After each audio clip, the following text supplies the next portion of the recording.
ہاں آپ کی جو مشغولیت ہے اس سے کٹ کر آپ جو ہے اللہ تعالیٰ کا ذکر کیجئے، اللہ تعالیٰ کا ذکر کیجئے، اللہ رب العالمین کو یاد کیجئے۔ رب المشرقی، اس اللہ کو یاد کیجئے جو مشرقوں اور مغرب کا رب ہے، یعنی جیسے اس سے پہلے ہم نے بھی ذکر کیا تھا کہ سورج کے نکلنے کے الگ الگ جو ہے جگہ ہیں، یعنی سن رائز کا بھی الگ الگ پوائنٹ ہے ہر دن کا، سن سیٹ کا بھی، سورج غروب ہونے کا بھی الگ الگ پوائنٹ ہے، الگ الگ جو ہے جگہ ہیں۔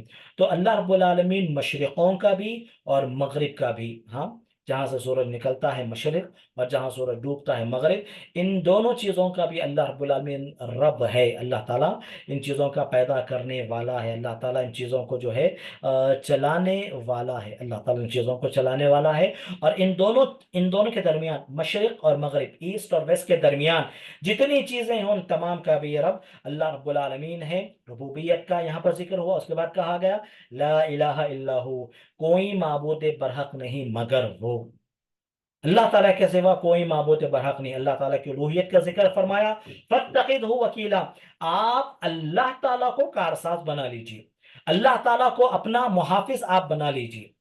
اللہ تعالیٰ جو مشرق اور مغرب کا رب ہے، اللہ تعالیٰ جس کے سوا کوئی معبود برحق نہیں، یعنی ربوبیت کا ذکر، الوہیت کا ذکر، اور اس کے بعد کہا جا رہا ہے کہ آپ ایسی ذات کو اپنا محافظ بنائیے۔ یقینی طور پر ہم ایسی ہی ذات کو اپنا کارساز بنانا چاہیے، ایسی ہی ذات کو اپنا ہم جو ہے محافظ بنانا چاہیے۔ ہمارا جو مکمل بھروسہ ہو، توکل، جو مکمل ہمارا بھروسہ ہے وہ صرف اور صرف اللہ رب العالمین کی ذات پر ہونا چاہیے۔ قیام اللیل کا حکم، قیام اللیل کے اندر قرآن مجید کی تلاوت کا حکم، قیام اللیل کے اندر قرآن مجید کی تلاوت کا حکم، ذکر کا حکم ہو گیا۔